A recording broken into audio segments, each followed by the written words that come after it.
welcome to your weekly tips and tricks video. This one's going to be super short this week. It's going to rain shortly and everything's growing quite slowly at this time of year, so not a lot. Although take a look in here, because this stuff isn't growing too.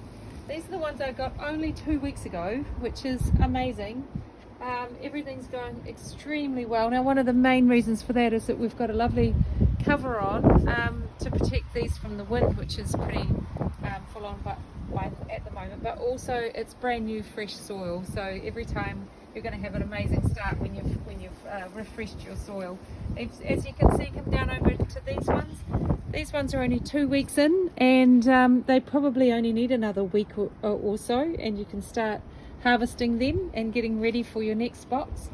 These ones have doubled in size at least, and these are our karabis. So you've got your 2 red ones over here and your 2 white ones here. And remember, I put these ones in a week before you guys, so I'll be at least 2, you'll be it'll be another couple of weeks before yours are doing this.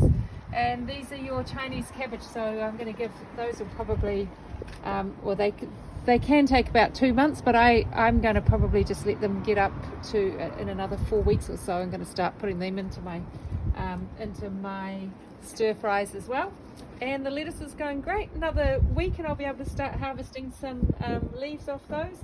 And obviously your strawberries are going to take a little bit longer. And in terms of harvesting, I've got these are our iceberg lettuce that we got early on. Now at this time of year they're growing pretty slowly, so I'm just going to harvest one and use it at this stage because if you leave them in for too long, they get a little bitter, so they'll be lovely at this point. So I'm just going to harvest. Oh, shit, whoops.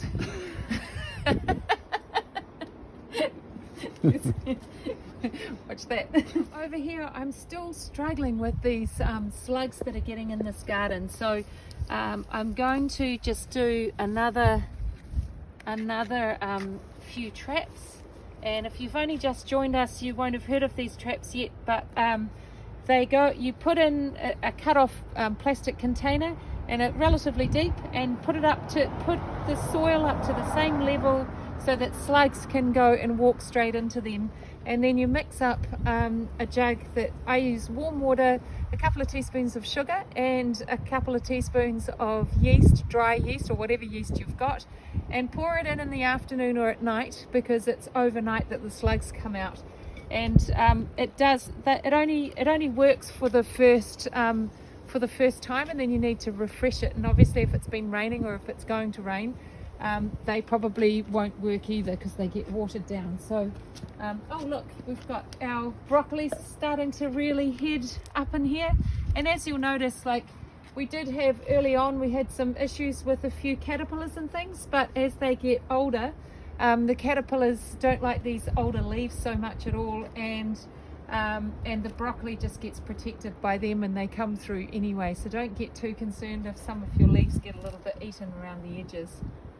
That's it for this week. Nice one. Next morning, guys, I just wanted to show you my slug count. There's some big ones in there. This stuff really works. There's like a whole lot of little ones, 4 little ones and 2 big ones, whoops, in that one alone, and the other ones, let's have a look. And really, I just should be doing it a little bit more often, and I'll wipe these ones out, but I hadn't been doing them as many times as I should, and so they have managed to get in there.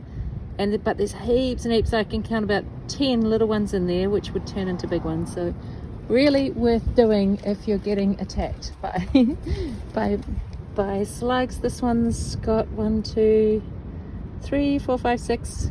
Nice. All right. Have a great week. It's raining now. Oops, I don't even know if I had the video on that for you. There we go. You don't really need to see to see slugs anyway. Awesome.